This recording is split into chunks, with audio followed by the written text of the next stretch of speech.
True service begins with understanding where you are and why your service is needed. Why is your service needed? Why do you think God needs you? I would say that if you refuse to worship, God will raise stones to do so. So if God will raise stones to do so, why is it so important that you have to worship or you have to lead people who are in worship or who are worshiping? It's simple. It means that there is a connection it creates to the divine, to the spiritual realm. Alright, and then somebody has to be in the gap.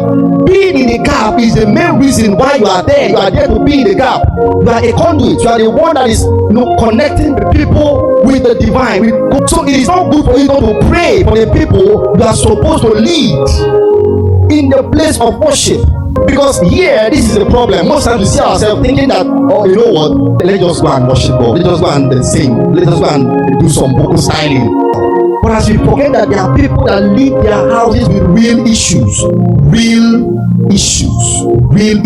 Some of them are at the brink of suicide. Some of them are at the brink of dying. Some of them are at the brink of giving up. They've tried everything. And that moment they are coming to church, they're like, God, if I come, you fail me, I am not coming back again. And then you, a worship leader who is Aaron, in the face of God, the priest, you are taking your job for granted.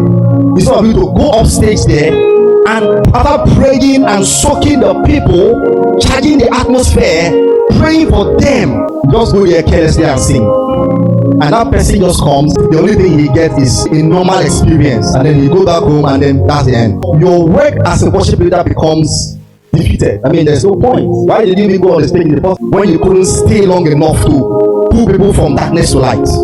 We have to understand that our job as worship leaders is beyond just being able to sing the lines, to sing the melody. No, it is not. It goes beyond that. It goes into being able to pull people from darkness to light, being able to minister life in people, alright, to minister hope in people. Don't you see the songs we sing? Don't you look at the lyrics of the songs we sing? Don't you see how deep the writers wrote those songs? You know, don't you see how powerful the lyrics are? You think that they are there because they sound good, they are poems? No, they are there because they are life. You must understand the power of the Rema in the word of God as a worship leader. Why?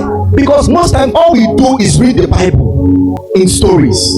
And Abraham trusted God, and Abraham had faith, and it was counted unto him for righteousness.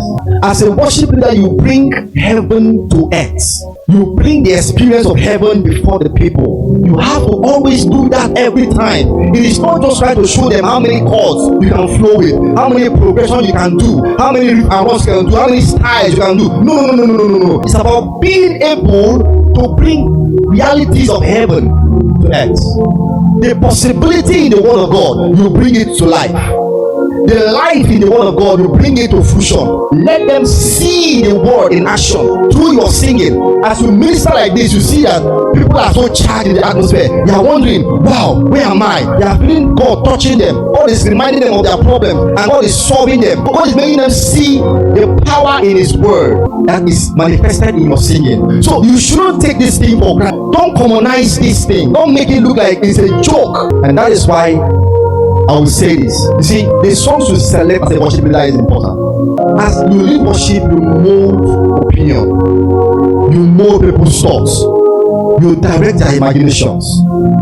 Now, bear in mind that the greatest battleground of every soul in the church of God is their imagination. The Bible says that casting down imagination, whatever exalts itself above the knowledge of God. That is why people can be in church and be browsing through Instagram. They can be in church and be looking at Facebook. They can be in church and be replying messages that people have done at home. Because the devil has won the battle in their mind by taking away their mind from what was going on the stage into what they are doing that is irrelevant.